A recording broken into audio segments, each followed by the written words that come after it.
ఈ యొక్క ప్రార్థన సహవాసంలో తండ్రి ప్రభా మీ బిడ్డలంగా మేమందరం చేరి నడిపించబడగలడానికి సమకూర్చిన విధానాన్ని బట్టి వందనాలు స్తోత్రాలు తండ్రి ప్రభా. తండ్రి ప్రభా ఇంతవరకు తండ్రి ప్రభా స్తుతి ఆరాధన అంతట్లోనూ మీరు మమ్మల్ని అందరినీ నడిపించిన విధానాన్ని బట్టి వందనాలు స్తోత్రాలు తండ్రి ప్రభా. ముందున్నటువంటి వాక్య పరిచర్య అంతట్లోనూ కావాల్సిన సహాయం నడిపింపును దయచేయమని వేడుకుంటున్న అనేకులకు ఆశీర్వాదకరంగా దీవెనకరంగా తండ్రి ప్రభా ఈ యొక్క పరిచర్యలు నిల్చులాగిన తండ్రి ప్రభా తండ్రి సిద్ధపడి వచ్చిన ప్రతి బిడ్డకి కావాల్సిన సిద్ధ మనసును తండ్రి మీ యొక్క నడిపింపును దయచేయమని వినగలిగిన చెవులు గ్రహించగలిగిన ఆత్మలను మా అందరికీ దయచేయమని వేడుకొచ్చినాం తండ్రి ప్రభా. తండ్రి ప్రభా ఇటు రీతిగా తండ్రి ప్రభా ఈ యొక్క తండ్రి ప్రభా తండ్రి మీ పక్షాన నిలవబడుతున్న మీ బిడ్డకు కావాల్సిన మీ యొక్క జ్ఞానమును నడిపింపును దయచేయమని పరిచర్య అంతట్లోనూ కావాల్సిన సహాయం దయచేయమని యేసు ప్రభు వారి దేవుని నామములో స్తుతించి ప్రార్థించి అడిగి వేడుకుంటున్నాం తండ్రి. ఆమేన్. ఆమేన్. ఆమేన్. ప్రైజ్ లార్డ్ సిస్టర్ గారు. దేవునామానికి మహిమ కలుగును గాక. Praise the Lord. కూడి వచ్చిన పరిశుద్ధులందరికీ దేవుని నామంలో వందనాలండి. ఈ సమయంలో మనకు వాక్యాన్ని అందించడానికి దైవానుచిత్తముగా ఏర్పరచబడిన డాక్టర్ ప్రవీణ్ కుమార్ అన్నయ్య గారు మనకు వాక్యాన్ని అందించడానికి సిద్ధంగా ఉన్నారండి. అన్నయ్య గారు అందరికీ సుపరిచితులే. కొత్త వారి కోసం సభా మర్యాద కోసం చిరు పరిచయం అన్నయ్య గారిని పరిచయం చేయడం గౌరవంగా భావిస్తా ఉన్నాను. డాక్టర్ ప్రవీణ్ గారు ఆర్థోపెడిక్ సర్జన్ గారండి. ఆయన దక్షిణ భారతదేశంలో ప్రముఖ ఎన్జిఓకు డైరెక్టర్గా సేవలు అందిస్తా ఉన్నారు. వారి ప్రియ సతీమణి గారు మినీ ఫియానా గారు జనరల్ సర్జన్గా సేవలు అందిస్తున్నారు. వారికి ఇద్దరు కుమార్తెలు. అన్నయ్య గారిని అన్నయ్య గారి కుటుంబాన్ని దేవుడు దీవించిన విధానాన్ని బట్టి దేవునికి వందనాలండి. వెల్కమ్ టు అన్నయ్య గారు. ప్లీజ్ అండి. Thank you brother. ప్రైజ్ రాడండి.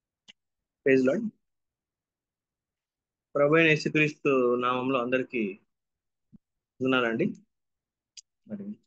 మరొకసారి మీ మధ్యలో దేవుని యొక్క వాక్యాన్ని పంచుకోవడానికి ప్రభు చూపిన కృపను బట్టి దేవునికి వందనాలు చెల్లిస్తున్నాను. మనకు ఈరోజు ఏర్పాటు చేసినటువంటిది యోహాను రాసిన సువార్త 4వ అధ్యాయము 10వ వచనం నుంచి 12 వరకు 10 నుంచి 13 వరకు చదువుకుందాము. యోహాను సువార్త 4వ అధ్యాయము 10వ వచనం నుంచి, అందుకు యేసు నీవు దేవుని వరమును నాకు దాహాన్ని కిమ్మని నిన్ను అడుగుచున్న వాడేవాడో అదియు ఎరిగి ఉంటే నీవు ఆయనను అడుగుదు, ఆయన నీకు జీవజలం ఇచ్చునని ఆమెతో చెప్పాను. ఇప్పుడు ఆ స్త్రీ, అయ్యా ఈ బావి లోతైనది, చేదుకున్నటకు నీకేమీ లేదే, ఆ జీవజలము ఎలాగూ నీకు దొరుకును. తానును తన కుమారులను పశువులను ఈ బావి నీళ్లు త్రాగి మాకు ఇచ్చిన మన తండ్రి అయిన యాకోబు కంటే నీవు గొప్పవాడవా అని ఆయన అడిగాను. అందుకు యేసు, ఈ నీళ్లు త్రాగు ప్రతివాడును మరలా తప్పికొను, నేను ఇచ్చు నీళ్లు త్రాగు వాడు ఎప్పుడూ తప్పికొనడు, నేను వానికి ఇచ్చు నీళ్లు నిత్య జీవమునకై వానిలో గురెడి నీటి బుగ్గుగా ఉంటుందని ఆమెతో చెప్పాను. చిన్న ప్రార్థన చేసుకుందాం. సర్వోన్నత స్థలంలో ఆశించినట్టు మా తండ్రి, గొప్ప దేవ, సర్వాధికారి, సకల ఆశీర్వాదాలకు కారణభూతమైనటువంటి మా ఆయన, ఉదయకాలంలో మీ సన్నిధిలో చేరి మేమందరం మీ పరిశుద్ధ నామాన్ని స్తుతించడానికి ఇచ్చిన సమయాన్ని బట్టి వందనాలు ప్రభావ. మీరు మా కొరకు సిద్ధపరిచినటువంటి వాక్యాన్ని మేము చదివి శ్రద్ధగా విని గ్రహించుకొని మా హృదయంలో భద్రపరుచుకొని మీరు మాట్లాడబోయే ప్రతి విషయాన్ని ఆయన మా హృదయంలో భద్రపరచుకోవడానికి, దాన్ని ఆచరించడానికి, మీ నామాన్ని మహింపరచడానికి మీ కృపలో మమ్మల్ని జ్ఞాపకం చేసుకోమని ప్రభా మీరు కొద్ది పని యేసుక్రీస్తు నామంలో అడిగి పెట్టుకుంటున్నాం తండ్రి. ఆమేన్. మనము చదివిన భాగము యోహాను సువార్త 4వ అధ్యాయము. చాలాసార్లు మనము ఇది చదువుకుంటాము. మరి ప్రభువుకు ఒక సమరయ స్త్రీకి మధ్యన జరిగినటువంటి సంభాషణ. అయితే ఇందులో కొన్ని ముఖ్యమైన అంశాలను మనము ఈరోజు చూద్దాము. అయితే ఈ చాప్టర్ 4th చాప్టర్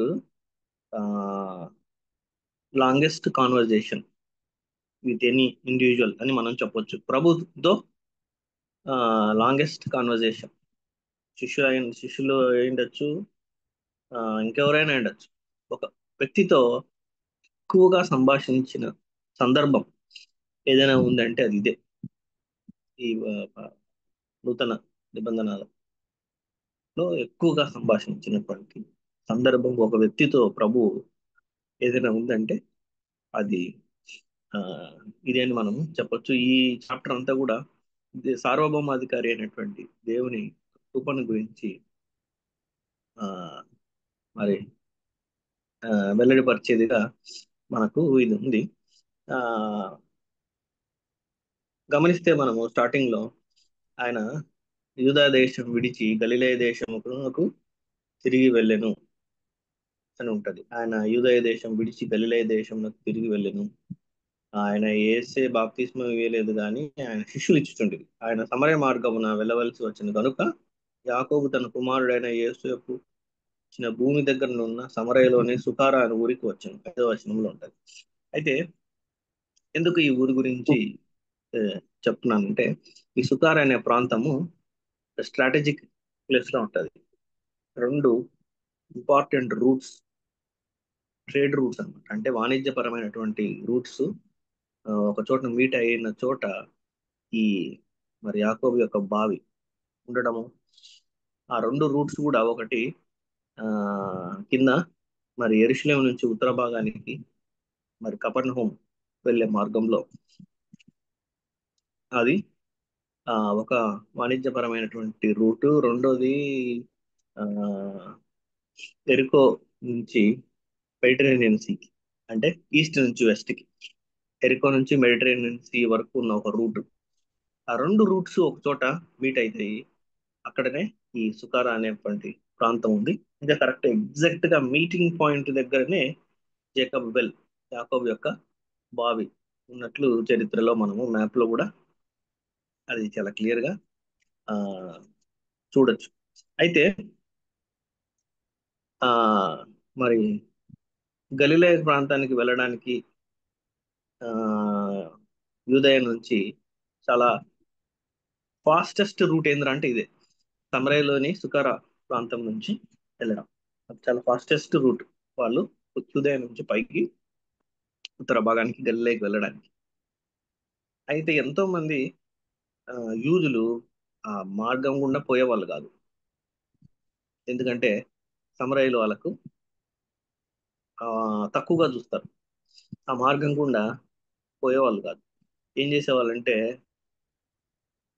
తూర్పు ఉన్నటువంటి యోర్దాను నదిని దాటుకొని పెరయ అనే ప్రాంతంలోకి ఎంటర్ అయ్యి అక్కడ నుంచి మరలా ఉత్తర భాగానికి పైకి వెళ్ళి మళ్ళీ అక్కడ యోర్దాను నది దాటడం. అంటే రెండు సార్లు నదిని దాటాల్సి వస్తుంది.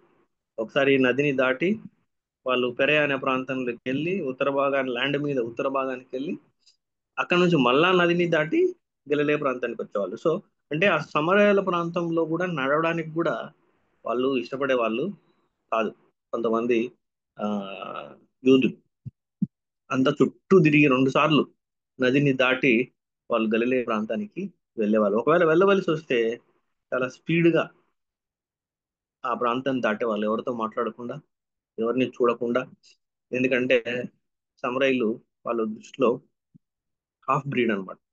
అంటే అష్యూరీలు ఎప్పుడైతే ఉత్తర భాగాన్ని ఆక్రమించుకొని ఆ 10 ట్రైబ్స్ ని ఆక్రమించుకొని ఆ, చెరపట్టిపోయిన తర్వాత మిగిలినటువంటి యూదులు అక్కడ ఉన్నటువంటి అన్యులు కలిసి వారు వారు వివాహం చేసుకోవడము, వాళ్ళు ఒక వారికి పిల్లలు పుట్టడము, వాళ్ళు ఒక వాళ్ళ విధానాలను, అంటే అన్యుల విధానాలను యూదా విధానాలను మిక్స్ అయ్యి ఆడ ఒక ఆ, ఒక రిలీజన్ రావడము, వాళ్ళు ఒక మౌంట్ గెరాజిం అనే ప్రాంతం మీద వాళ్ళు ఒక ఆలయాన్ని కట్టుకోవడము, దేవుని అక్కడ వాళ్ళు ఆరాధించడం వాళ్ళ పద్ధతుల ప్రకారం. సో వీళ్ళు డైల్యూటెడ్ పీపుల్, అంటే హాఫ్ బ్రీడ్, అంటే ఆ, వీళ్ళు తక్కువ జాతి వాళ్ళు, నీచమైన వాళ్ళు సమరయులు అని యూదులు ఏదో ఆ ప్రాంతం గుండా వెళ్తే చాలా ఫాస్ట్ గా వెళ్ళేవాళ్ళు, లేకపోతే యోర్దాన్ నది దాటుకొని ల్యాండ్ మీద నార్త్ కు ట్రావెల్ చేసి మళ్ళీ యోర్దాన్ నది దాటి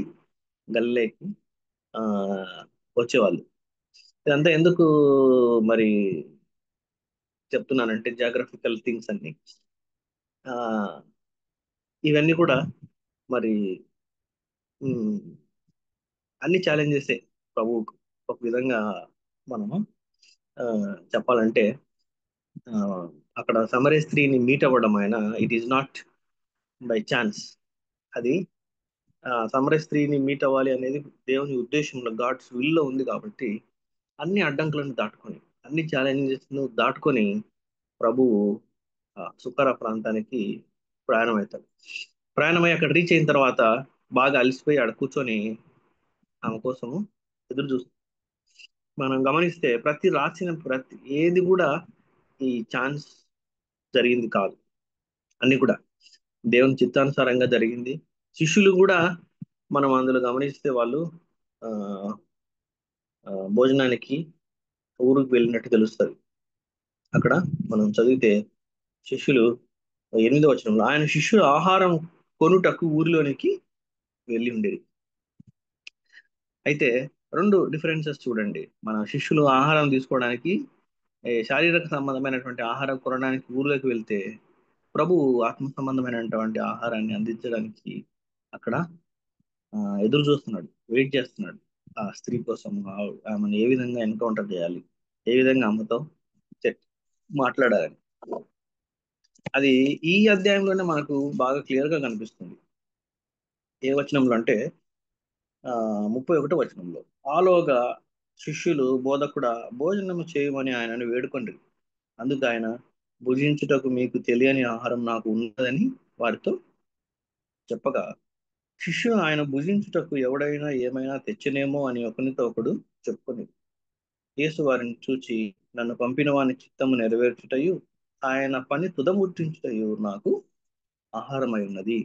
సో ఆత్మీయ సంబంధమైనటువంటి ఆహారాన్ని అందించడానికి, తండ్రి చిత్తాన్ని నెరవేర్చడానికి ప్రభు అక్కడ ఆ బావి దగ్గర ఆయన ఆ స్త్రీ కోసం వెయిట్ చేస్తున్నాడు. అయితే ఆ స్త్రీ అక్కడికి వచ్చినప్పుడు మనం ఇందాకనే చెప్పినట్టు ఒక 4 ఛాలెంజెస్ ఇక్కడ ఉన్నాయని మనం చెప్పొచ్చు. ఒకటి రిలీజియస్, లేదంటే ఒక 4 అడ్డుగోడలు అని కూడా మనము చెప్పొచ్చు. Religious wall, gender, racial, and నాలుగోది మారల్. రిలీజియస్ అంటే మతపరమైనటువంటి అడ్డుగోడ ఉంది, లింగపరమైనటువంటి అడ్డుగోడ ఉంది, రేషియల్ అంటే జాతిపరమైనటువంటి అడ్డుగోడ ఉంది, మారల్ వాల్ అంటే నైతికపరమైనటువంటి అడ్డుగోడలు. ఇన్ని అడ్డుగోడలు ఉన్నాయి ఆమె మీట్ అవ్వడానికి. అయితే వాటన్నిటిని ఛేదించుకొని ప్రభు he wants to meet her.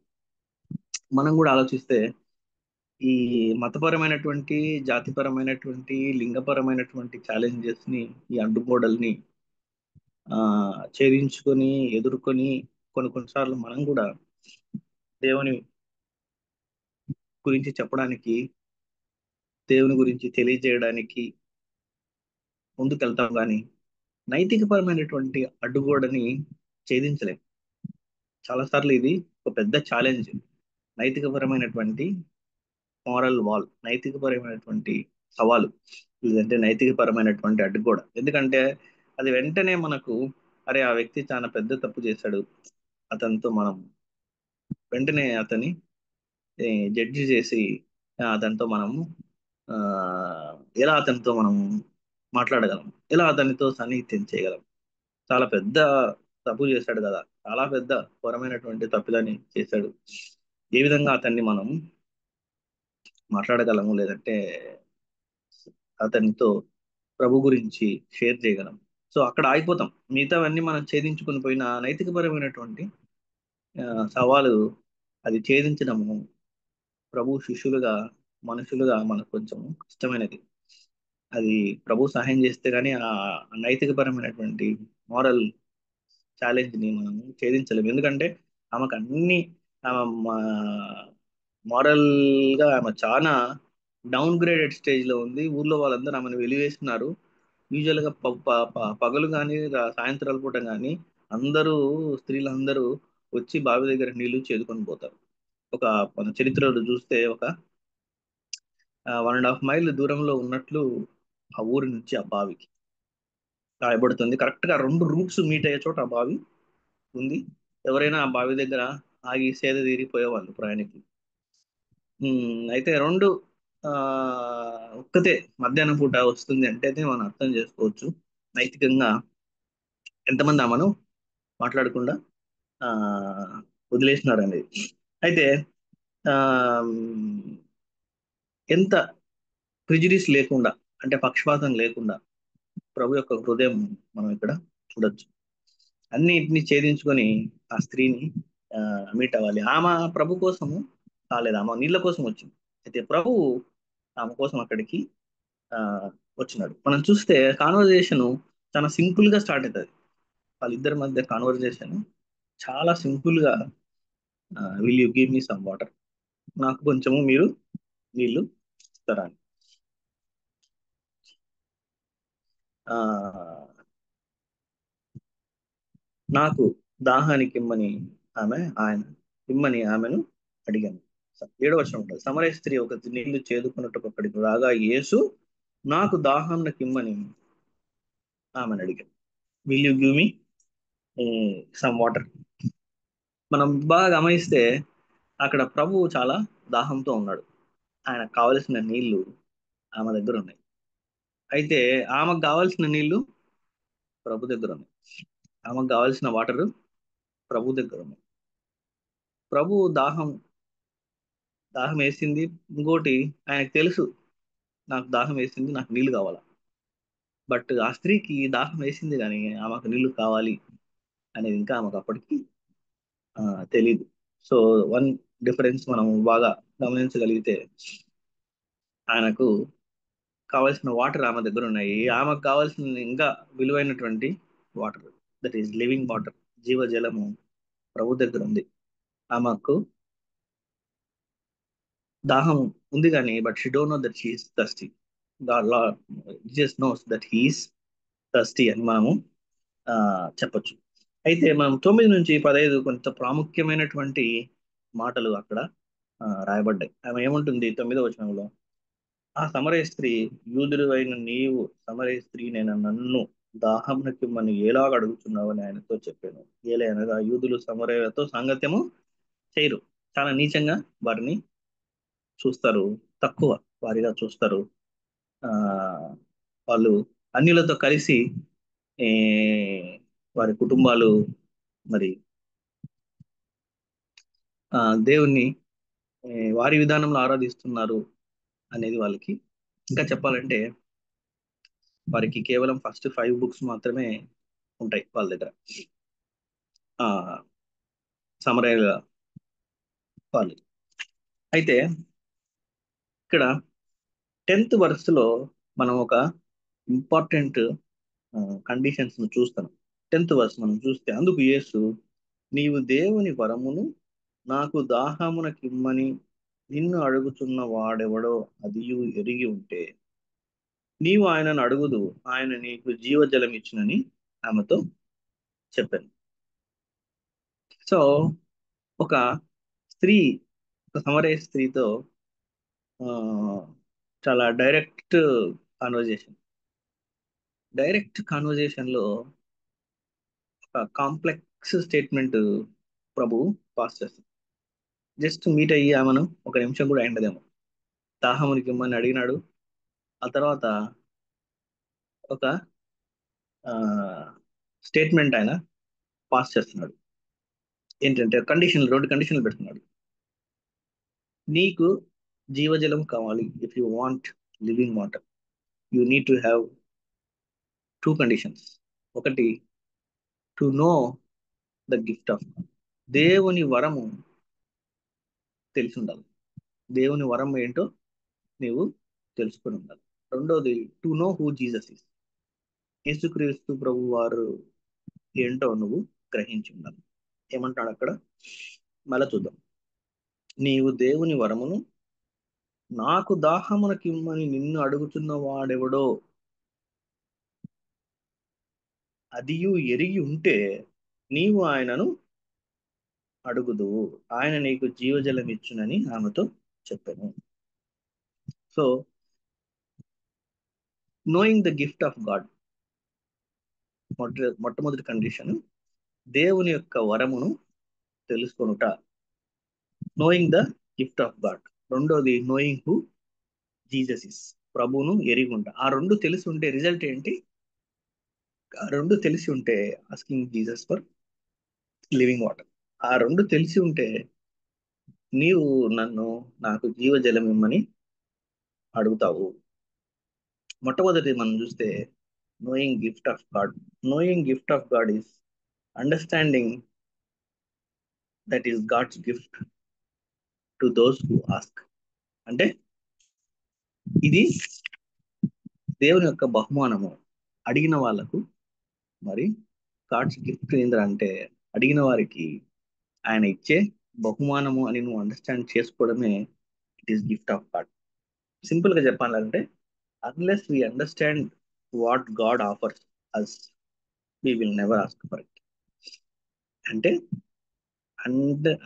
Unless we understand what God offers us, దేవుడు మనకి ఏమి అనుగ్రహిస్తున్నాడో దాన్ని మనం అర్థం చేసుకోకపోతే మనం దేవుణ్ణి అడగలేము.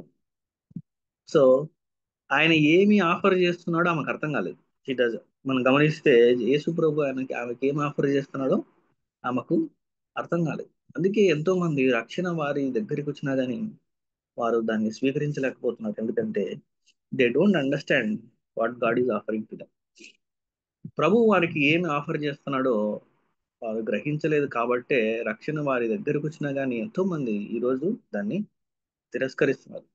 అందుకే మనం ఏం చెప్పినాం, unless we understand what God offers us we will never ask for. Simple గా మనం ఒక షాప్కి వెళ్ళామనుకో, మనకు అక్కడ ఆఫర్ అర్థమయ్యి నచ్చితేనే మనం తీసుకుంటాం.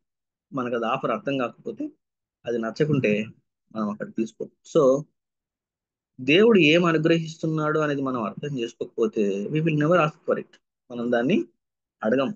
అందుకే ఈ రోజు ఎంతో మందికి దేవుని ఇచ్చిన వారి కళ్ళెదుట ఉంది, అయితే అది వాళ్ళు అర్థం చేసుకోలేదు కాబట్టి వాళ్ళు దాన్ని రిసీవ్ చేసుకోవడం.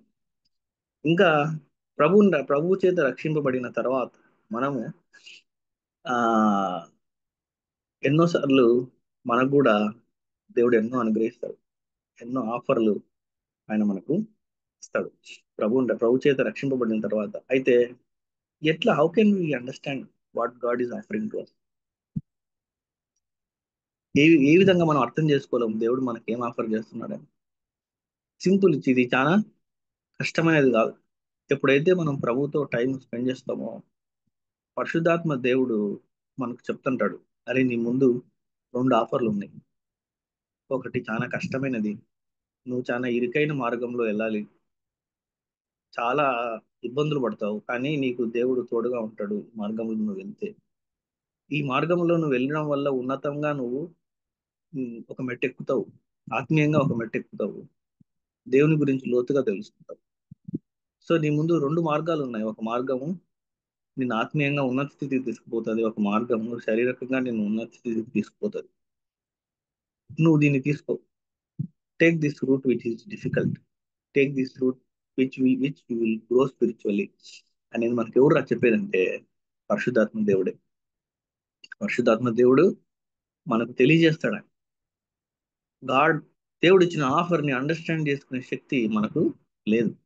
అయితే పరిశుద్ధాత్మ దేవుడు మనకు he will make us to understand what God is offering.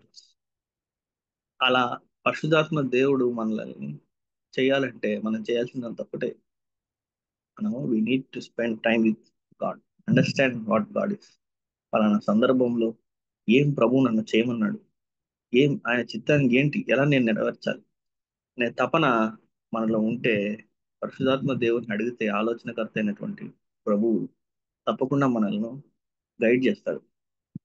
రెండో కండిషన్ ఏంటంటే to know who Jesus is. మొట్టమొదటి to know what God gift is, దేవుని వరం తెలుసుకొనుట. రెండోది ఆ దేవుని వరము యేసు ప్రభు ద్వారానే వస్తుందని తెలుసుకున్నట. To know who Jesus is అంటే it's very simple, it's only through Jesus that we receive the gift of God. Yesu Kristu ప్రభువుతో తప్ప ద్వారా తప్ప ఎవరితో కూడా ఆ బహుమతిని, ఆ గిఫ్ట్ ఆఫ్ గాడ్ ని మనము స్వీకరించలేము. సో సింపుల్ గా చెప్పాలంటే, people do not receive what God has for them because they do not see who Jesus is. Yesu ప్రభు ఎవరో వారు తెలుసుకోలేదు, గ్రహించుకోలేదు, కాబట్టి వారి ముందున్నటువంటి దేవుని వరాన్ని వారు స్వీకరించలేదు. That gift of God is living water మనం చెప్పచ్చు. జీవ జలం అంటే ఆ నేచర్ ఆఫ్ యేసు ప్రభువుని సెకండ్ కండిషన్ కూడా అదే, to know who Jesus is. ఎప్పుడైతే ప్రభువుని గురించి నువ్వు తెలుసుకోలేకపోయినావో, గ్రహించలేకపోయినావో, ఆ దేవుని వరాన్ని మనము స్వీకరించలేకపోయినాం. సో లివింగ్ వాటర్ ఆయన చెప్పినట్టు, ఎవరైతే దాన్ని తాగుతారో వాళ్ళకి ఎప్పటికీ దాహం లేదు. ప్లస్ తాగిన వాళ్ళు దాన్ని నిత్య జీవానికి అది వారికి నడిపిస్తుంది. So the gift of God is not eternal life. మనం గుర్తుపెట్టుకోవాల్సింది, gift of God is living water.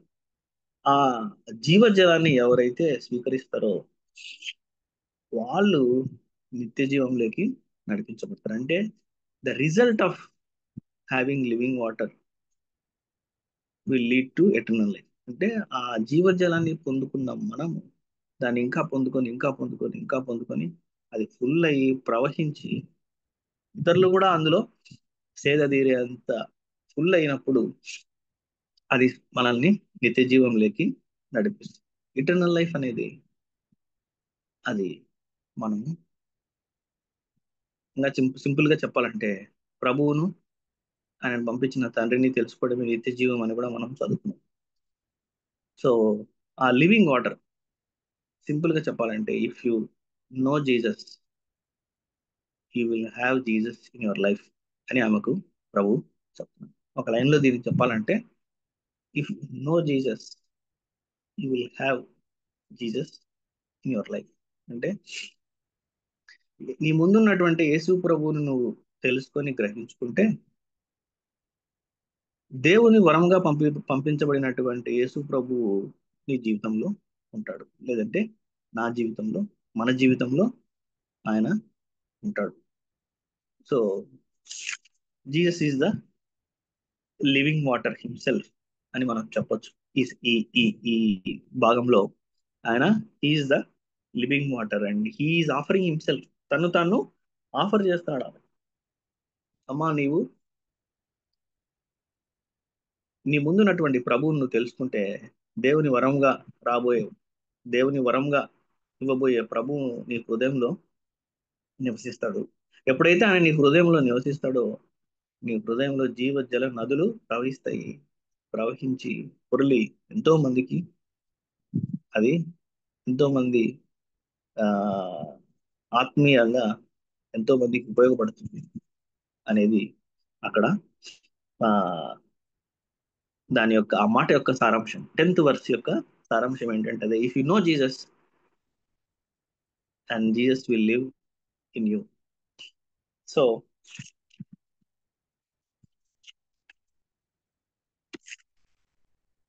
You will have Jesus. If you know Jesus you will have Jesus in your life. ఎందుకంటే ఇదే యోహాను సువార్త 7వ అధ్యాయం 37-39లో అది ఆ 37-39, యోహాను సువార్త 7:37-39లో, ఆ పండుగలో మహాదినమైన అంత్యదినమున యేసు నిలిచి, ఎవడైనా దప్పికొని నెడల నా యొద్దకు వచ్చి దప్పిక తీర్చుకునవలెను. నా యందు విశ్వాసం ఉంచు వాడెవడో లేఖనం చెప్పినట్టు వాని కడుపులో నుండి జీవజల నదులు పారునని బిగ్గరగా చెప్పాను. అంటే is equating living water with belief in Jesus. మనం చెప్పొచ్చు, నా యందు విశ్వాసం ఉంచు వాడెవడో లేఖనం చెప్పినట్టు వాని కడుపులో నుండి జీవజల నదులు పారునని బిగ్గరగా ఆ చెప్పాను. అంటే నీ ముందున్నటువంటి మెసయ, నీ ముందున్నటువంటి ప్రభువును నువ్వు గ్రహించుకుంటే, తెలుసుకుంటే, దేవుని వరంగా పంపినటువంటి ప్రభువు నీ హృదయంలో నివసిస్తాడు.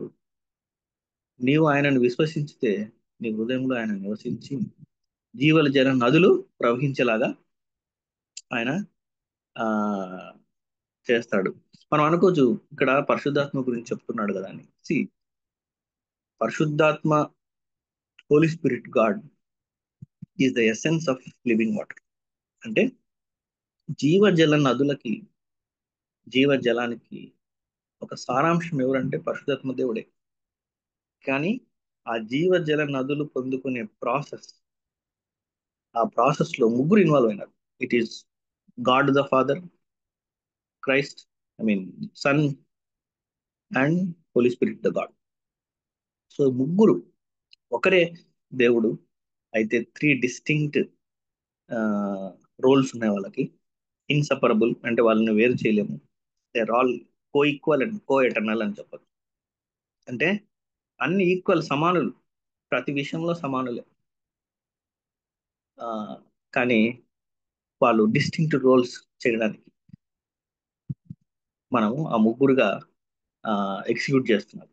సో ఆ ప్రాసెస్ ఆఫ్ లివింగ్ వాటర్ లో ముగ్గురు ఇన్వాల్వ్ అయినారు. సో దాని యొక్క సారాంశము పరిశుద్ధాత్మ దేవుడు మనలో ఉండడం. కానీ the living water, Jesus himself is the living water అనేది దీని యొక్క, ఈ 4వ చాప్టర్ యొక్క ముఖ్య ఆ, ఉద్దేశం. అయితే ఆ, అది ఇదే చాప్టర్ లోనే 26th verse చాలా క్లియర్ గా ఆయన చెప్తున్నాడు ప్రభు. ఏమని? 26వ వచనంలో, యేసు నీతో మాట్లాడుచున్న నేనే ఆయననని ఆమెతో చెప్పాడు. 25వ వచనంలో చెప్తుంది ఆ స్త్రీ ఆయనతో, క్రీస్తనబడిన మెస్సయ్య వచ్చునని నేను ఎరుగుదును, ఆయన వచ్చినప్పుడు నాకు సమస్తమును తెలియజేయనని చెప్పగా. నిజంగా ఈ ఈ వచనం చదివినప్పుడు నాకు చాలా ఆశ్చర్యం వేసింది. ఆమెకు ఆ ప్రభు ఆరాధన గురించి వివరించిన తర్వాత ఆమె అంటుంది, అవును, మెస్సయ్య వస్తాడని మాకు తెలుసు, ఆయన వస్తే మాకు సమస్తము వివరించుతాడు అని అక్కడ ఆమె 25వ వచనంలో మాకు సమస్తమును తెలియజేయనని చెప్పగా. నిజంగా చాలా ఆశ్చర్యాన్ని కలిగించే మాటని మనం చెప్పొచ్చు. ఎంతో మంది జ్ఞానులు, ధర్మశాస్త్రాన్ని ఉపాసన పట్టినటువంటి వ్యక్తులు, మరి యాజకులు, శాస్త్రులు, పరిచయులు ఎవరు కూడా మెస్సియా వస్తాడు, మెస్సియా వచ్చి ఆయన సంగతులు మాకు తెలియజేసి సత్యాన్ని మాకు బోధిస్తాడు అని ఎవరు చెప్పలే. అందరూ మెస్సియా వస్తాడు, ఆయన ఒక రాజుగా వస్తాడు, మేమందరం ఉన్నత స్థితికి వెళ్ళిపోతాము, రోమా ప్రజల బంధకాల నుంచి విడిపించబడతాము, మేము ఉన్నతమైన స్థితిలో ఉంటామని శారీరకమైనటువంటి ఆలోచన కలిగి ఉన్నారు. కానీ ఒక సమరయ స్త్రీ, పెద్దగా జ్ఞానం లేనటువంటి ఆమె చెప్తుంది, మెస్సియా వస్తాడు, మాకు అన్ని ఆయన తెలియజేస్తాడు. He will let us know all the important things, all the truths. అందుకే ప్రభు అంటున్నాడు వెంటనే, ఐ యామ్. అంటే he is claiming that he is God. మనం అక్కడ చెప్పొచ్చు. గ్రీక్ భాషలో ట్రాన్స్లేషన్ లో మనం ట్రాన్స్లేట్ చేస్తే ఏముంటుంది అంటే, the one who speaks to you I yam అని ఉంటుంది. ఇక్కడ కేజేవిలో దట్ స్పీకత్ అంటూ ది ఐఎమ్ హీ అని ఉంటుంది. కానీ బట్ గ్రీక్ టెక్స్ట్ అనాలిసిస్ లో మనం చూస్తే ఆ తర్జుమా చేసినప్పుడు ఆ వచనానికి 26వ వచనానికి ఏముంటుందంటే, the one who speaks to you I am. ఏ విధంగా మోషతో ఎక్సోడస్ లో మరి 3:15 ఐ యామ్, నేనే అని దేవుడు ఎలా నిర్ధారించినాడో, ప్రభు కూడా ఏమంటున్నాడు ఐ యామ్. అంటే he is claiming that he is equal to God. ఎప్పుడైతే ఆ మాట ఆ స్త్రీ వినిందో ఆమెకు ఆ, అర్థమైంది. She understood he is a prophet and he is the Messiah. ఎంతో మంది అద్భుతాలు చూసి దేవుని యొక్క ధర్మశాస్త్రాన్ని ఉపాసన బట్టి ఆయన వెంటే ఉండి ఆయనను వెంబడించి తప్పులు పట్టాలనుకున్న వాళ్ళు కూడా ఆయనను మెస్సయ్యగా గుర్తించలేకపోయినారు. అయితే ఒక సమరయ స్త్రీ, ఒక తక్కువ జాతి అని భావింపబడినటువంటి స్త్రీ, నైతికంగా ఎంతో దిగజారినటువంటి స్త్రీ మనం గమనిస్తే, ఆమె ఎప్పుడైతే ఆయన ఐయామ్ అన్నాడో ఆమె అప్పుడే గ్రహించింది, ఈయన దేవుని కుమారుడు, ఈయన మెస్సయ్య, ఈయన సామాన్యమైనటువంటి వ్యక్తి కాదు. ఆయన నా గురించి అంతా తెలియజేసినాడు. నా గురించి అంతా తెలియజేసినాడు అనేది ఇంకో భాగంలో మనం చూద్దాం. అది కూడా చాలా ఆ మరి అందులో కూడా ముఖ్యమైన ఆ, విషయాలు ఉన్నాయి. అయితే ఈ జీవ జలము గురించి మనం కొన్ని పాత నిబంధనలో కొన్ని వర్సెస్ చూసి ముందుకు పోదాము. యెషయా గ్రంథంలో ఆ 12వ అధ్యాయంలో మనకు 3వ వచనం ఉంటుంది. కావున మీరు ఆనందపడి రక్షణాధారమైన బావులలో నుండి నీళ్లు చేదుకొందురు, ఆ దినమున మీదిలాగు అందరూ. Therefore joy shall ye draw water out of the wells of salvation. అదే యెషయా గ్రంథము 44లో 3వ వచనంలో కూడా ఉంటుంది. నేను దప్పిగల వాని మీద నీళ్లను, ఎండిన భూమి మీద ప్రవాహ జలములను కుమరించదను. నీ సంతతి మీద నా ఆత్మను కుమరించదను. నీకు పుట్టిన వారిని నేను ఆశీర్వదించను ఆశీర్వదించదను. ఇర్మియాలో కూడా 2వ అధ్యాయము 13వ వచనంలో కూడా ఆ ఉంటుంది. నా జనులు 2 నేరములు చేసి ఉన్నారు. జీవ జలముల ఊటనైన నన్ను విడిచి ఉన్నారు. జీవ జలముల ఊటనైన నన్ను విడిచి ఉన్నారు. తమ కొరకు తొట్లను అనగా బద్దలై నీళ్లు నిలువని తొట్లను తొలిపించుకొని ఉన్నారు.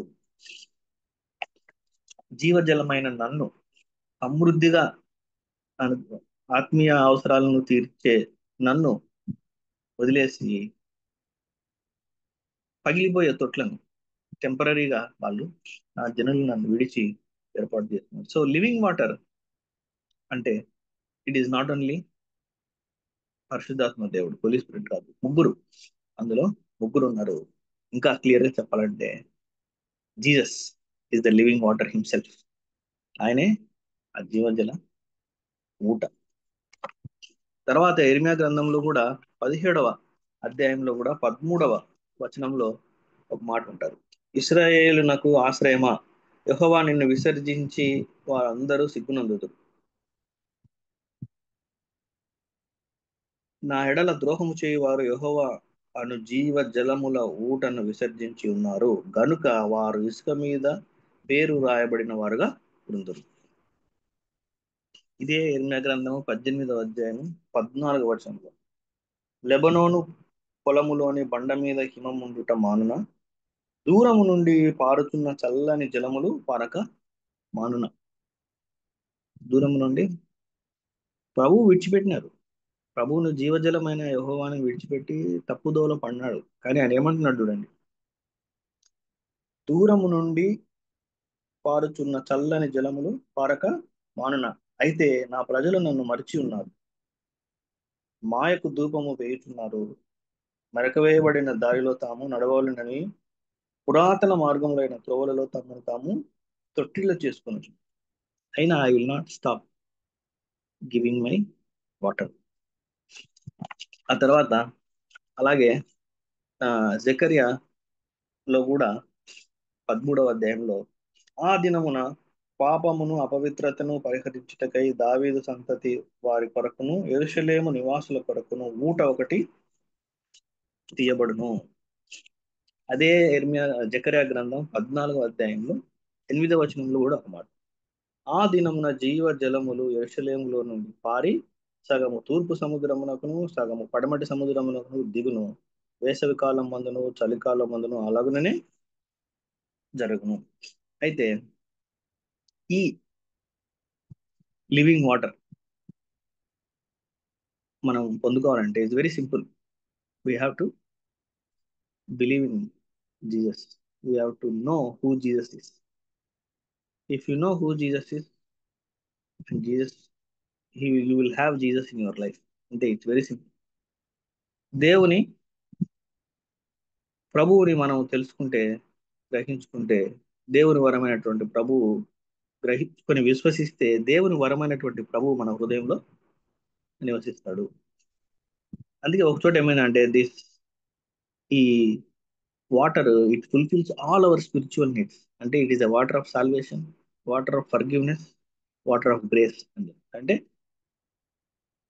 ఈ జీవజలం మనను రక్షిస్తుంది, మనకు దేవుని కృపనిస్తుంది, మనకు క్షమాపణ అనుగ్రహిస్తుంది. తర్వాత ఆ ఆ స్త్రీకి జీవజలము గురించి ఆయన చెప్పినప్పుడు ఆమె, అయ్యా ఈ బావి లోతైనది, చేదుకొనుటకు నీకేమీ లేదే, ఆ జీవజలం ఎలాగూ నీకు దొరుకుతుంది అంటే ఆమె లిటరల్ గా అర్థం చేసుకుంటుంది. ఆమె, అయ్యో ఇది నీకు ఆ ఫ్రెష్ వాటర్ కావాలంటే నీ చేతిలో ఏదన్నా ఉండాలి, లోపల నుంచి నువ్వు వాటర్ తీసుకోవాలి కదా, నీకు ఫ్రెష్ వాటర్ రావాలంటే నీ దగ్గర ఏం లేదే అని ఆమె దాన్ని లిటరల్ గా అర్థం చేసుకుంటారు. తప్పులేదు. ఎందుకంటే అదే ఒక చాప్టర్ ముందుకు వెళ్తే చాలా గొప్ప జ్ఞానవంతుడు, ఆ, ధర్మశాస్త్రాన్ని అవపాసన పట్టినటువంటి పండితుడు అయినటువంటి నికోదేమస్ కూడా లిటరల్ గానే మీనింగ్ తీసుకున్నాడు. ఒకరు మరలా జన్మించాలి అంటే నికోదేమస్ మళ్ళా తల్లి కడుపులో ఎలా జన్మించేది అని ఒక ప్రశ్న ఆయన వేసినట్టు మనము జస్ట్ ఒక చాప్టర్ ముందే మనము చూస్తాం.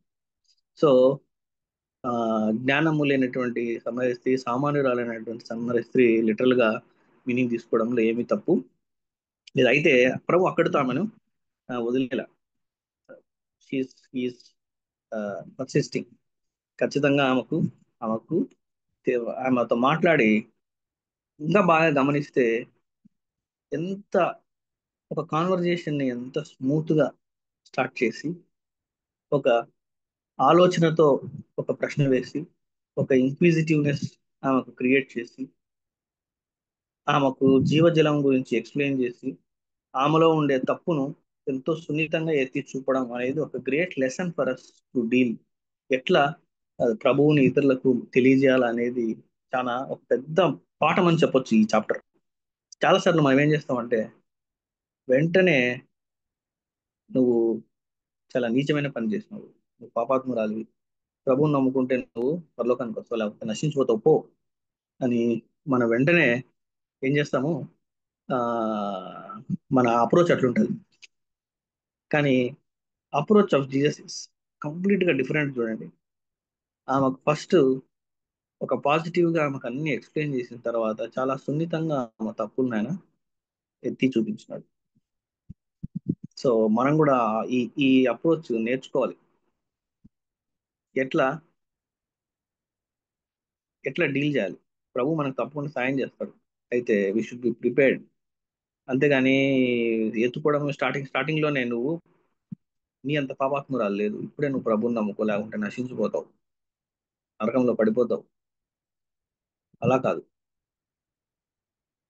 ఒక సామాన్యమైనటువంటి స్థితితో కూడా ఆ, ఆయన ఎంత జెంటిల్ గా కాన్వర్జేషన్ స్టార్ట్ చేసి ప్రభు గురించి ఎక్స్ప్లెయిన్ చేసినాడు. మనం ఇక్కడ చదివితే చాలా లోతుగా మనకు ఆ, అర్థమవుతుంది. ఇంకోటి చూస్తే ఆమెకంతా చెప్పిన తర్వాత ఆమె ఏమంటుందంటే, ఈ బావి, యాకోబు బావి, ఆయన కుమారులు వాళ్ళందరూ వాడుకున్నారు, అంతకంటే నువ్వు గొప్పవాడవా? మాకు Jacob is the greatest man for us. యాకోబు మాకు చాలా గొప్పవాడు, ఆయన ముందు నిలబడింది యాకోబు కంటే గొప్పవాడు అని ఆమె ఇప్పటికి ఇంకా గ్రహించలేకపోయింది. చాలాసార్లు మనం కూడా మన జీవితంలో దేవుని కంటే మనకు సమస్య గొప్పదవుతుంది, ప్రభు కంటే మన ముందున్నటువంటి సమస్య చాలా గొప్పదవుతుంది. ప్రభువును విశ్వసించి ప్రభు దగ్గరికి వెళ్తే ఈ సమస్య తీరుతుంది అని తెలిసి కూడా మనకు చాలాసార్లు సమస్యనే ప్రభువు కంటే గొప్పదవుతుంది. ఇంకొన్నిసార్లు సమస్యని తీర్చడానికి ప్రభు తీర్చగలడని తెలిసిన ఇది లేట్ అవుతుంది అని మనుషుల సహాయం తీసుకోవడం మనం జరుగుతుంది. సో ఈ రెండు కూడా మనం బాగా గుర్తుపెట్టుకోవాలి. ప్రభువు సహాయము తెలిసి కూడా మనము తీసుకోకపోవడము, రెండోది సమస్య ప్రభు కంటే గొప్పదిగా మనకు అనిపిస్తూ ఉంటుంది ఎప్పుడు. ఆ సమస్యలని we live in that problem. Either we live in that problem or we approach human beings to solve the problem. ఈ రెండు కూడా మన జీవితంలో రెగ్యులర్ గా జరిగేది. ఆమె జీవితంలో కూడా అదే జరుగుతుంది. నువ్వు ఫ్రెష్ వాటర్ ఇస్తాను, జీవజలం ఇస్తాను చెప్తున్నావు కదా, మా తండ్రి అయినటువంటి యాకోబు కంటే నువ్వు గొప్పవాడుగా, are you greater than Jacob అంటే ఆమె ముందు ప్రభు ఆయన ప్రభు ఇస్తున్నటువంటి ఆఫర్ని ఇంకా అర్థం చేసుకోలేక పోయింది. ఇంకా మనం చూస్తే ఇక్కడ ఒక స్పిరిచువల్ ప్రిన్సిపల్ ఉందని కూడా మనం చెప్పొచ్చు. ఏంటి ఆ స్పిరిచువల్ ప్రిన్సిపల్ అంటే, without conviction of sin there can be no conversion. Without conviction of sin there can be no conversion అన్ని మాట్లాడినాడు ప్రభు. కానీ లాస్ట్ ఏమొస్తున్నాడు, నువ్వు వెళ్ళి నీ భర్తను తీసుకుని రాపో, గో గెట్ యువర్ హస్బెండ్ అంటే ఆమె సింపుల్ గా ఒక ఆన్సర్ ఇచ్చింది, నాకు భర్త లేడు. అవును, నీకు భర్త లేడు. ఆల్రెడీ 5 మందితో వివాహం జరిగి చివరికి 6వ వ్యక్తితో నువ్వు వివాహం చేసుకోకుండా నివసిస్తున్నావు. అంటే ఆ ఏం చెప్పొచ్చు అంటే, ఈ స్త్రీ ఒక వివాహం తర్వాత ఒక వివాహం, అంటే ఆమె వివాహం చేసుకుంది, ఏదో తనకు లభిస్తుంది అని ఆశపడింది, దొరకలేదు. మళ్ళీ వివాహం చేసుకుంది, ఏదో తనకు లభిస్తుంది అని ఆశపడింది, దొరకలేదు. So each time I will be more happy అనుకుంది, అది జరగలేదు. She is more disappointed and she lost ఏమంటారు, మ్యారేజ్నే చేసుకోకుండా అక్కడ నిలబడింది. అంటే సింపుల్ గా ప్రభు యొక్క ఉద్దేశం ఏంటంటే, అక్కడ మనం బాగా గమనిస్తే ఆమె ఎక్స్టర్నల్ లైఫ్ ని ఆమెకు చూపించి, ఆమె పాపాన్ని ఆమెకు చూపించి ఆమెను ఎంబరాస్ చేయాలని కాదు, కానీ ఆమెను తక్కువగా చూడాలని కాదు, కానీ ప్రభు యొక్క ముఖ్య ఉద్దేశం ఏంటంటే, deep within your heart, అంటే నీ హృదయంలో లోతుగా నువ్వు ఒక లేని సంతోషం కొరకు ప్రాకులాడుతున్నావు. You are running for pursuit of happiness. So ఇది 5 సార్లు జరిగినా కానీ ఇంకా నీకు సంతోషము దొరకలేదు, నీకు కావలసిన వ్యక్తి దొరకలేదు. 6వసారి నువ్వు వివాహం చేసుకోకుండా వ్యక్తితో నివసిస్తున్నావు. అంటే మనం బాగా గమనించాల్సింది, చాలా సార్లు మనం కూడా will be deep with in our heart, మనశ్శాంతి లేకుండా ఒక దానికోసం పరిగెడుతుంటాం. మనకు మనశ్శాంతి లేకుండా will be running running running, ఎప్పటికీ దొరకదు. అది ఎంత పరిగెత్తినా అది మనకు ఎప్పటికీ దొరకదు. అందుకే ఏమైపోతాం, we jump from one relationship to other. ఈజీగా ఒక స్నేహితుడి నుంచి ఇంకో స్నేహితుడు, లేదంటే ఒక స్పౌజ్ నుంచి ఇంకొక స్పౌజ్, లేదంటే ఒక ఉద్యోగం నుంచి ఇంకొక ఉద్యోగం, లేదంటే ఈ ఒక చర్చ్ నుంచి ఇంకొక చర్చ్. ఈ చర్చిలో బాగాలేదు, ఇంకో చర్చికి పోదాం. ఆ చర్చ్ నచ్చలేదు, ఇంకో చర్చికి పోదాం. ఈ ఉద్యోగం నచ్చలేదు, ఇంకో ఉద్యోగానికి పోదాం. So what we have to understand is, ఒక చోట చాలా మంచి వాళ్ళు మాట్లాడమండి, మనుషుని హృదయంలో ఏముందంటే there is a God shaped vacuum అంట. ఆ గాడ్ షేప్డ్ వాక్యూమ్ అంటే దేవుడే పూరించగలిగినటువంటి శూన్యము మనిషి హృదయంలో ఉందంట. అది ఎవరు పూరించలేదు. సో ఏ మనుషుడు కూడా దాన్ని, ఆ ఖాళీని కానీ ఆ శూన్యాన్ని పూరించలేడు. No man can fill the vacuum, God shaped vacuum in humans heart. So మనిషి హృదయంలో ఉన్నటువంటి ఆ శూన్యము, దేవుడు మాత్రమే ఆ శూన్యాన్ని పూరించగలడు. ఇంకా ఏ మనిషి కూడా ఆ శూన్యాన్ని పూరించలేడు, ఏ రిలేషన్షిప్ కూడా దాన్ని ఫిల్ చేయలేదు. సో మనం అర్థం చేసుకోవాల్సింది ఏంటంటే, వెరీ సింపుల్ గా చెప్పాలంటే, we are spiritual beings made for relationship with God. దేవునితో సంబంధం ఏర్పరచుకోవడానికి ఏర్పాటు చేయబడినటువంటి ఆత్మ సంబంధమైనటువంటి మన వ్యక్తులము. మనుషులు ఎంత ప్రయత్నించినా ఆ ఖాళీని పూరించలేరు, ఆ శూన్యాన్ని పూరించలేరు. అది ప్రభు ఆమెకు చెప్తున్నాడు. All these years you have been running for pursuit of happiness. నువ్వు, మనిషి ఆ ఖాళీని పూరిస్తాడు, నీ హృదయంలో ఉన్నటువంటి వెలతిని మనిషి తీరుస్తాడు అని నువ్వు అనుకుంటున్నావేమో. ఎప్పటికీ మనిషి నీ హృదయంలో ఉన్నటువంటి, లేదంటే మన హృదయంలో ఉన్నటువంటి శూన్యాన్ని, వెలితిని ఎప్పటికీ మనిషి తీర్చలేడు. అది తీర్చగలిగినటువంటి శక్తి ఎవరికి ఉందిరా అంటే, నీ ఎదుట నిలబడినటువంటి నాకు మాత్రమే ఉంది అనేది ఎప్పుడైతే ఆమెకు అది లోతుగా అర్థమైందో, అంతే ఆమె కుండ అక్కడ పడేసి అక్కడ నుంచి వెళ్ళిపోయింది. మనం బాగా గమనిస్తే ఆ, అది 19 to 26 మధ్యలో అది రాయబడింది. ఇంకా ఇది చెప్పాలంటే, we were made to know God And until we know him through Jesus, we are doomed to despair and రాయబడింది. We are doomed to restlessness. అంటే మనము దేవుని తెలుసుకోవడానికే సృజింపబడినాము. ఆ దేవుణ్ణి యేసుక్రీస్తు ప్రభు ద్వారా తెలుసుకోకపోతే మన జీవితం ఎప్పటికీ చంచలత్వము, నిరాశ నిండుకొని ఉంటాయి. సింపుల్ గా చెప్పాలంటే, మళ్ళీ చెప్తాను. We are created to know God.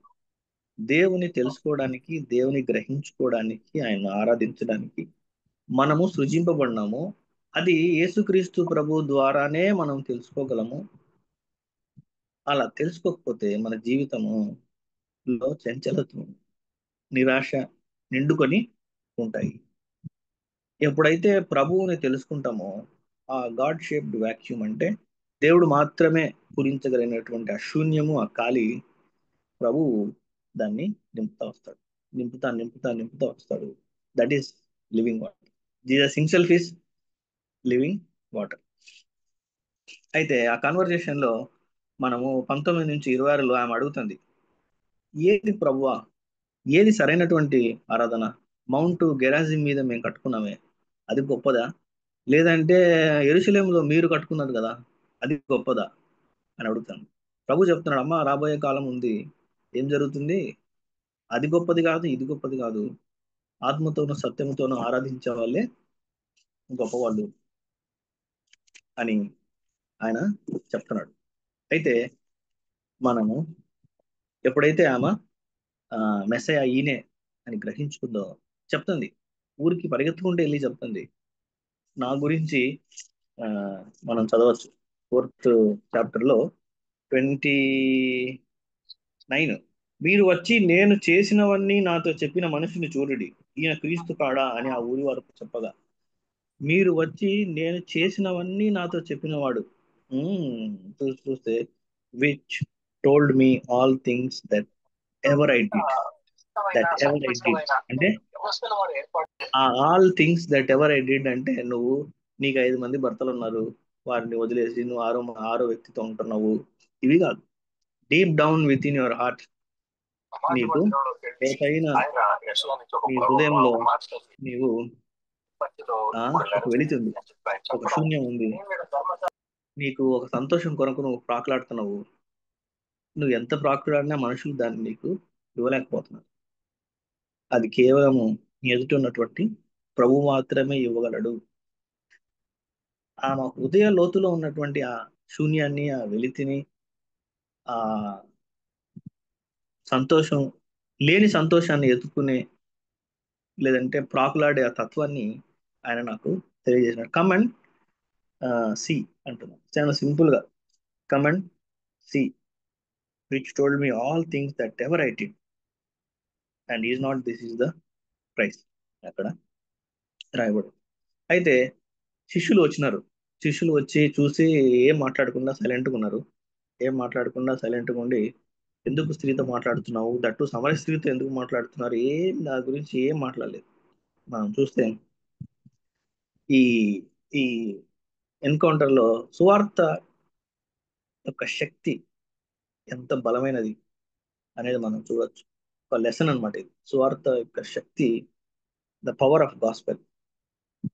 ఎందుకంటే ఒక పెద్దగా జ్ఞానం లేనటువంటి సమరయ స్త్రీ, ఆవగింజంత విశ్వాసం ఉన్నటువంటి సమరయ స్త్రీ, ఇంకా చెప్పాలంటే ఆవగింజంత వేదాంత జ్ఞానం ఉన్నటువంటి సమరయ స్త్రీ అని చెప్పొచ్చు. He has A mustard seed of theology, mustard seed of faith. ఎందుకు మస్టర్డ్ సీడ్ ఆఫ్ థియాలజీ అంటున్నానంటే, ఆమె ఒకటే ప్రశ్న వేస్తుంది, ప్రభు ఈ కొండ మీద ఆరాధిస్తే మంచిదా, యెరూషలేములో మీ కొండకు వస్తే మంచిదా? మాకు ఏది తెలియడం లేదు. అయితే మెస్సయ్య వస్తే మాకు అన్ని తెలియజేస్తాడు. He will let us know the truth. అందుకే చాలా కొంచెమే, ఆమెకి ఎంత పెద్ద థియాలజీ తెలియదు, ధర్మశాస్త్రం ఏమీ తెలియదు. రెండే విషయాలు తెలుసు, ఒకటి మెస్సయ్య వస్తే మాకు అంతా చెప్తాడు, ఒకటి ఎక్కడ ఆరాధించాలో మాకు తెలియట్లేదు. అందుకే I said mustard seed of theology, వేదాంత జ్ఞానం, ఆవగింజంత విశ్వాసం. అదే ముందు చాప్టర్కి వెళ్తే మస్టర్డ్ సీడ్ కాదు, ఒక పెద్ద పనస పండు అంత థియాలజీ ఉంది నికోదేమస్ దగ్గర. ఎస్, ఇంకా చెప్పాల్సిన అంత మహాపండితుడు నికోదేమస్.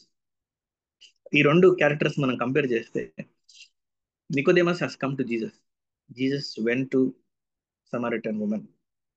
నికోదేమస్ చాలా జ్ఞానవంతుడు, మహాజ్ఞాని, మహాపండితుడు, సమస్తము ధర్మశాస్త్రాన్ని అవపాసన పడినటువంటి వ్యక్తి.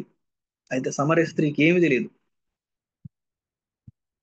ఆమె నైతికంగా ఎంతో విలువ కలిగినటువంటి వాడు, ఈమె నైతికంగా విలువలేనటువంటి స్త్రీ. అయితే ప్రభు చెప్పిన మాట, ఆయన నికోదేమస్ వెళ్ళిపోయినట్లు మనము చూస్తాం. ప్రభు చెప్పిన తర్వాత నికోదేమస్ ఏం చేస్తాడు? అక్కడ నుంచి ఆయన ఆ ఆ విషయము అర్థం కాక వెళ్ళిపోతాడు అక్కడి నుంచి. తర్వాత అఫ్ కోర్స్ నికోదేమస్ మారడము అదంతా తర్వాత జరిగింది.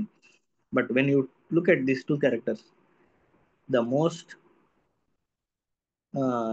ఏంటి మనకు అర్థమవుతుంది, ఎందుకు నికోదేమస్ అంగీకరించలేకపోయినాడు, ఒక సమరయ స్త్రీ ఎందుకు ఆ, అంగీకరించింది అంటే, అంతే. అతనికి మహాజ్ఞానం ఉంది, ఆమెకు అసలు జ్ఞానమే లేదు. ఎందుకంటే just a simple heart to accept Jesus, అంతే. ప్రభువును అంగీకరించడానికి ఒక ఆ, పెద్ద జ్ఞానం అక్కర్లేదు, వేదాంత జ్ఞానం అవసరం లేదు, ఆ, ఎక్కువ విశ్వాసం కూడా అవసరం లేదు. చాలా సింపుల్ గా ఆమె విశ్వసించింది, ఈయననే మెస్సయ్య, నా గురించి అన్ని చెప్పినాడు, ఈయన ఈయననే క్రీస్తు, ఊర్లోకి వీళ్ళందరినీ నేను ఆ, తీసుకొని వస్తాను. సో ఆ ఆవగింజంత విశ్వాసము ఆమె ఏం చేసింది, ఊర్లో వాళ్ళందరినీ ఆయన దగ్గర తీసుకొచ్చింది. ఊర్లో వాళ్ళందరూ విని వాళ్ళు కూడా ఏమంటున్నారు, ఈయన ఆ, నువ్వు చెప్పింది కాదు, మేము విని తెలుసుకున్నాం, ఈయననే క్రీస్తు, ఈయననే, ఈయనను విశ్వసించినాం మేము, ఈయననే మెస్సయ్య. ఎప్పుడైతే ప్రభువును విశ్వసిస్తామో, దేవుని వరంగా ఉన్నటువంటి యేసు ప్రభువు మన హృదయంలో నివసిస్తాడు. అందుకే ఆ ఊర్లో వారందరూ కూడా, మనం చదివితే 4th చాప్టర్ లో లాస్ట్ లో వచ్చేటప్పటికి ఆ 41, ఆయన మాటలు, ఆ సమరయులు ఆయన యుద్ధకు వచ్చి తమ యుద్ధ ఉండుమని ఆయనను వేడుకొని కనుక ఆయన అక్కడ 2 దినములు ఉండెను. ఆయన మాటలు వినినందున ఇంకను అనేకులు నమ్మి ఆ స్త్రీని చూచి, ఇక మీద నీవు చెప్పిన మాటను బట్టి కాక మా మట్టుకు మేమే విని ఈయన నిజముగా లోకరక్షకుడని తెలుసుకొని నమ్ముచున్నామని. ఆ ఊర్లో వాళ్ళందరూ కూడా ఆ ప్రభువుని గ్రహించుకున్నారు. తమ దగ్గరికి ఇవ్వబడినటువంటి రక్షణ సువార్తను వాళ్ళు యాక్సెప్ట్ చేసినారు. దేవుడు ఇచ్చినటువంటి ఆఫర్ ఎంత విలువైనదో వాళ్ళు గ్రహించుకున్నారు. ముగించే ముందు మరి కొన్ని విషయాలు నేను మీ ముందు ఆ, ఉంచాలనుకుంటున్నాను. మొదటిది, ప్రభు ఎన్నో సవాళ్ళు ఛేదించుకొని, మరి మతపరమైనటువంటి, జాతిపరమైనటువంటి, లింగపరమైనటువంటి, నైతికపరమైనటువంటి, మరి ఆయన ఛేదించుకొని మరి ఆ స్త్రీ దగ్గరికి ఆయన ఆ, ఆయన రక్షించడానికి, ఆ ఊరిని రక్షించడానికి వెళ్ళినట్టు మనం చూస్తాం.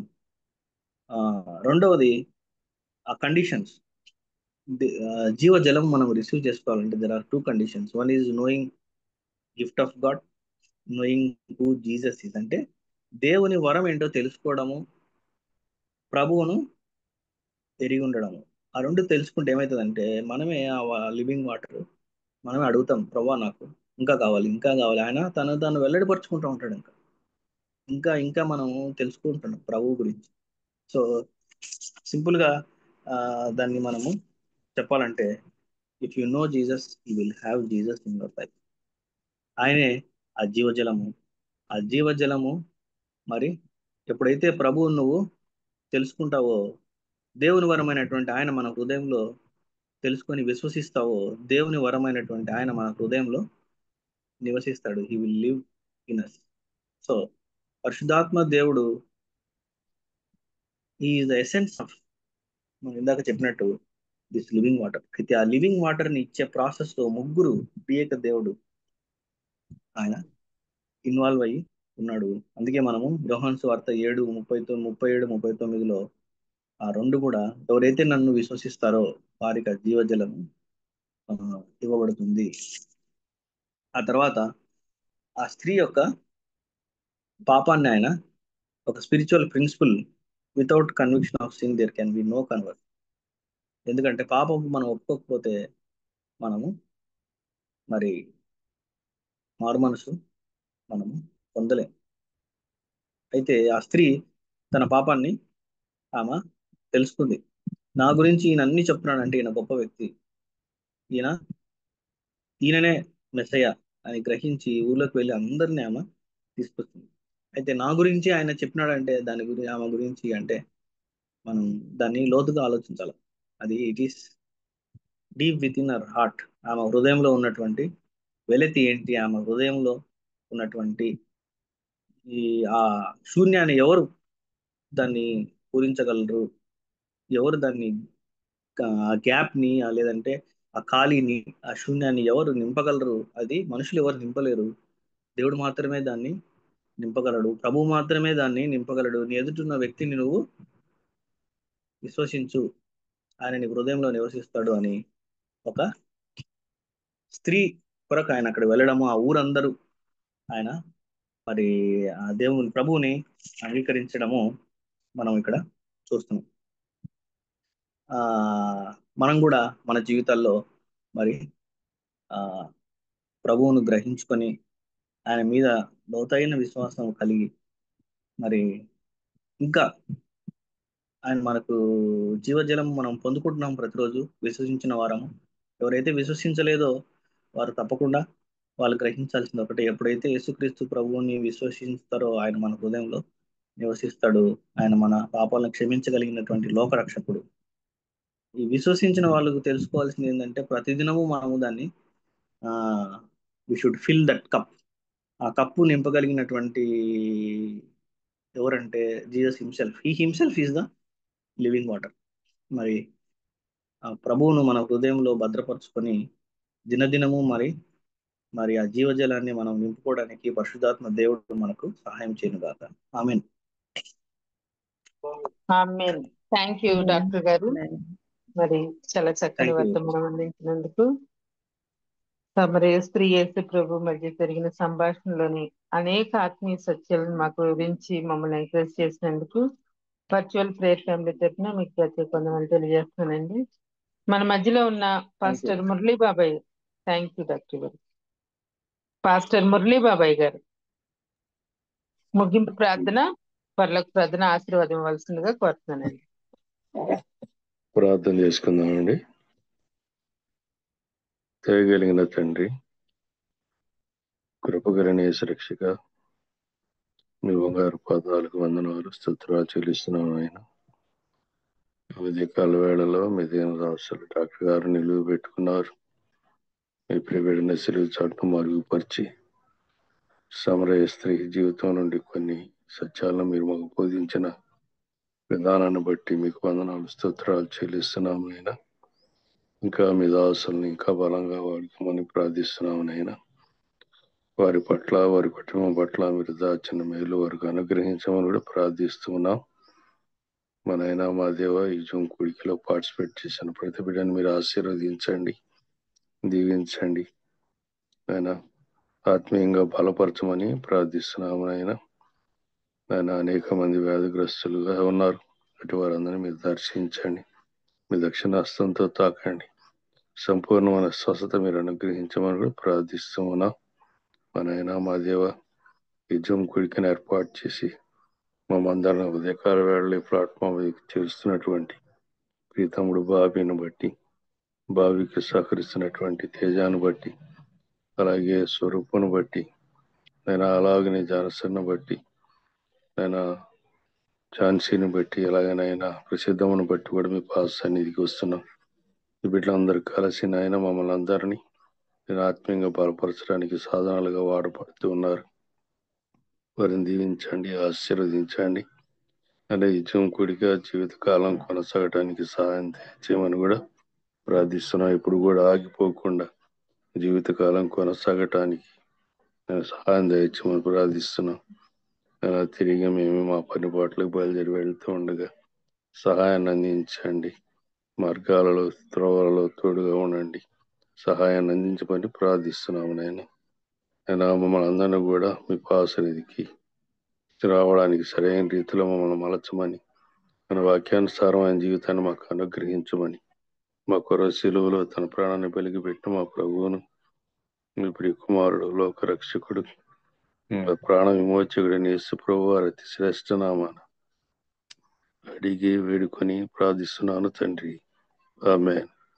పరలోకమందున్న మా తండ్రి, నీ నామం పరిశుద్ధపరచబడును గాక, నీ రాజ్యం వచ్చును గాక, వచ్చిన గాక, నీ చిత్తం పరలోకమందులాగో భూమి యందు నెరవేరును గాక. మాకు కావలసిన దయచేయము. మా ఎడల అపరాధము చేయవారిని క్షమించినట్లు మా అపరాధములను క్షమించుము. శోధన లేక తప్పించు. రాజ్యము శక్తి శక్తి మహిమ నిరంతరం మీరేనారు తండ్రి, ఆమేన్. పరమ తండ్రి అయిన దేవుని ప్రేమ, కుమారుడైన యేసుక్రీస్తు వారి కృప, ఆదరణకర్త అయిన పరిశుద్ధాత్మ అన్యోన్య సహవాసం చేరుకున్న మనకును, వాక్యం అందించినటువంటి దైవ సేవకులకును సదాకాలము తోడు నడిపించును గాక.